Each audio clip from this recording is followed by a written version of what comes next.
Let's try this. Okay. So we're looking at Kensei's. Thank you for volunteering, Kensei. Although there's fewer kids, so I think that's good, right? Oh no, stop mirroring. Start mirroring. Okay. So we're gonna look at this one. This is topic 2. So we're just gonna look over the body paragraphs. So here we are. Yeah. So what we are looking for is you did a topic sentence because you felt like it. Okay, so I'm gonna gloss over it. We'll come back to that at the end. But we're looking for a quote first. We got this quote and this quote. 2 quotes. In the context of the first quote is verbomania, good, explain the word, nice, and how he's using it.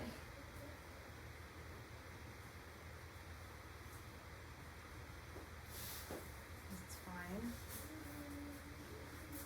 For you, yeah, that's fine. And the second quote describes a bully. I think you need more context about when this is used. Like, who is he talking to? A context here is going to be who is talking to who. The reason why I'm kind of pausing is this is more like analysis.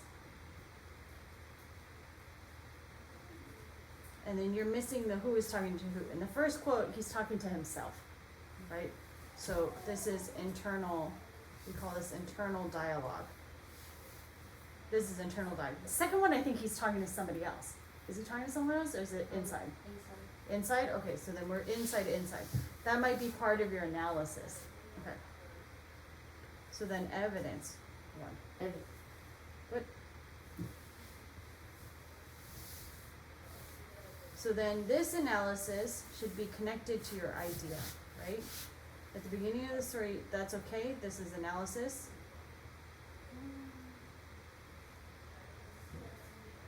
You have 3 quotes now. I think that's too many quotes.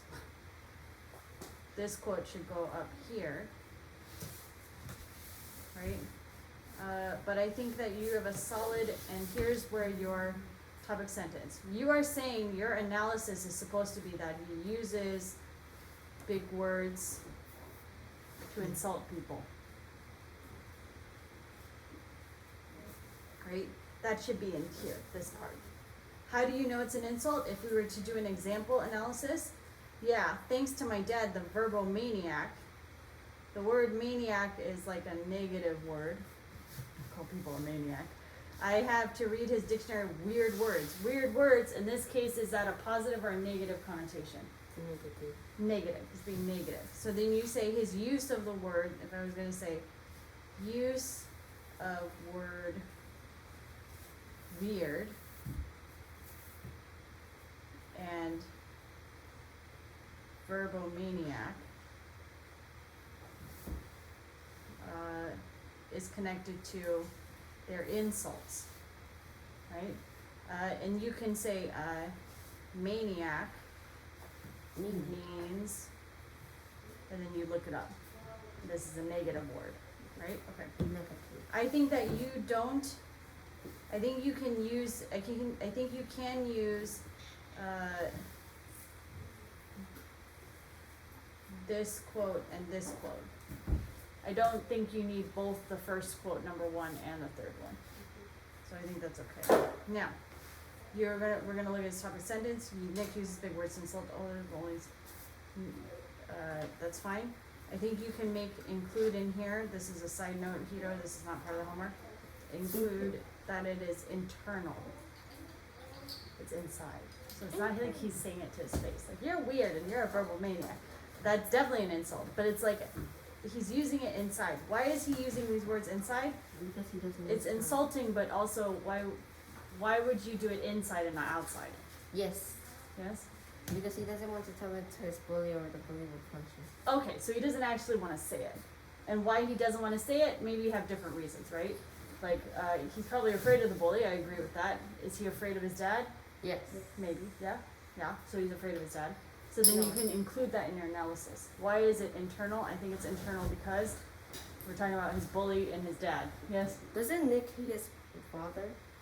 No. What?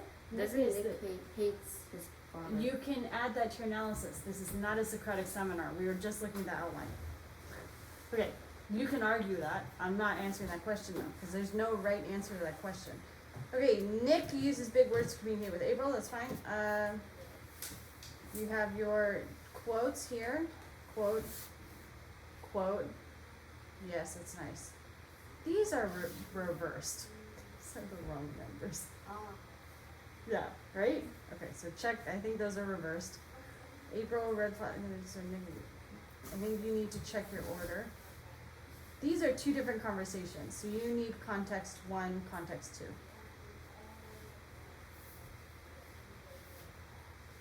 In other big words, maybe you speak those words a lot. Okay, that's a good one. That's a good context. That's not analysis though. The scene after, okay, that's good. Analysis. But the question is, why does Nick use big words? So you haven't answered the question. So it says that the conversation was fun for April, but this is, you remember red herring? True, but not relevant.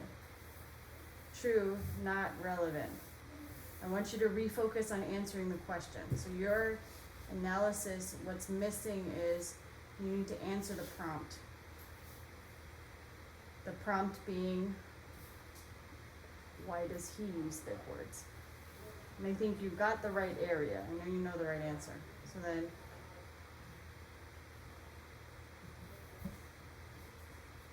you need to analyze the language. So he's used limerence. Limerence, that's a great part of the story to pick up. But I'm not sure he wanted her to know the word limerence. Right? If it was you guys and you had a crush on someone and then you said limerence and you were like, oh, I'm safe because at least she doesn't know what that word means. And then in class, one of the Hermione Granger of the class raises her hand and explains limerence. That would be a very embarrassing, humiliating experience. So then I think you need to check your analysis on that one. But fine. He uses more big words outliner than a story. Good. Nicholas, your mother and I are uncompossible. Good. That's fine.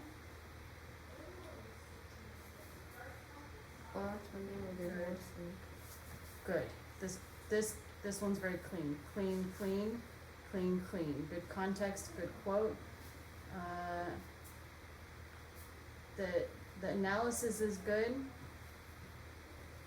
but you need proof. So you're answering the question, how did you determine this? So you got to just spell it out when you write it, right? This is the probing question. Okay. So for this one, I actually think that Kenzie, as a personal note to you, it might be easier for you to think through the structure of this if you do quote 1, context 1, analysis 1, and then quote 2, context 2. Because you are building a pattern, but it's easier to see the pattern if you put it in the order that you will eventually write it. And then you do your analysis for 1 and 2, and then you do a big analysis connecting to the topic sentence. Yeah? I think that would be a really graceful way of doing that. Hyogo, you don't have to do that. You can just do 1 quote. You can try 2 quotes if you want to. Right? It was a good use of the discussion that we had in class. Was this helpful to you too? Yes. Yes? Okay. Then I'm going to dismiss you to go back. We'll put this on the Padlet. Okay. Good.